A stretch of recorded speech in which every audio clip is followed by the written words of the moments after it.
Wayne the RV Inspector here, and today we're going to be talking about the biggest mistakes that new RVers tend to make. And it's so true that new RVers often make very costly mistakes. Of course, after RVing for a while, well, they learn how to avoid a lot of problems. But isn't it best to actually know which mistakes to avoid right away? So let's talk about some of the most common mistakes new RVers tend to make. And number one on the list is they often don't match up the tow vehicle and their RV properly. And so what happens is they'll go through multiple configurations of their rig until they finally get it right. You know, changing out the tow vehicle, changing out the RV. Well, you can avoid all of this very costly, very frustrating experience by just learning the weight ratings for both tow vehicles and RVs.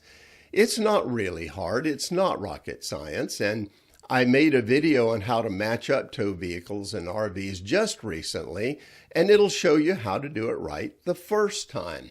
So I'll leave a link to that video in the description of this video and podcast. One more thing I want to say on this subject is be careful that you don't listen too much to RV salespeople in this area. There's a lot of great RV salespeople, but unfortunately, there are also some that will tell you almost anything you want to hear just to sell you an RV. So it's just best to know the weight ratings and know how to match up tow vehicles and RVs before you buy. Number two on our list is many new RVers don't realize how fragile RV awnings can be in windy and rainy conditions. And therefore, you often see them leaving their awning extended out in almost any kind of weather. But understand that the new, more modern awnings often have very little support.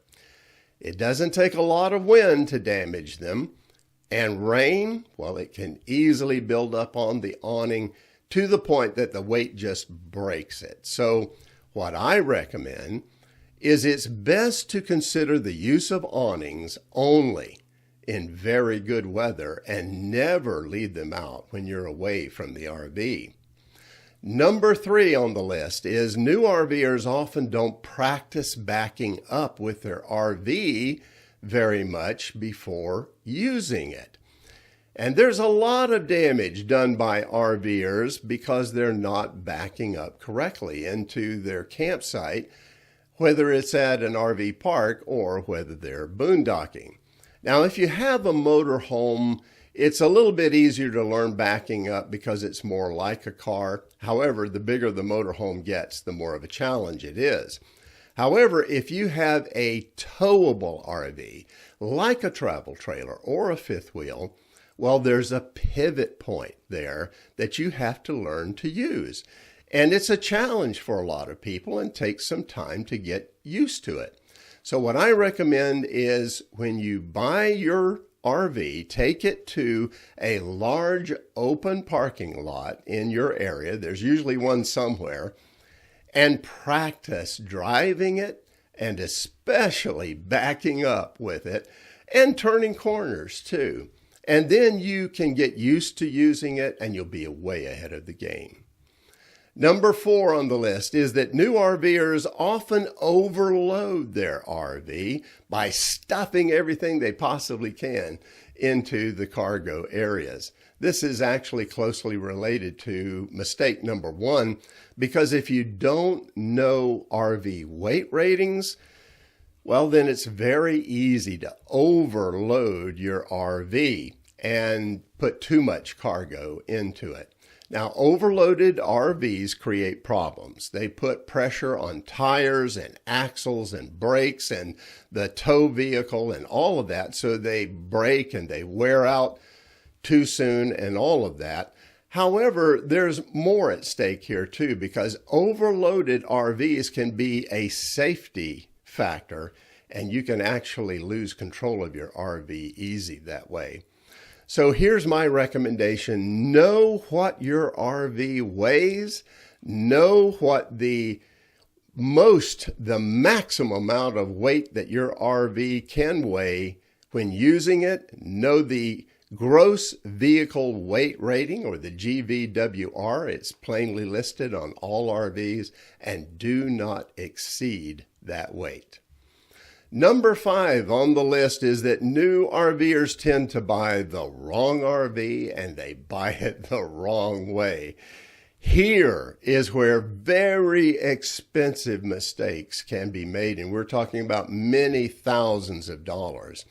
You need to know which brands in the RV industry have been identified as having better overall build quality.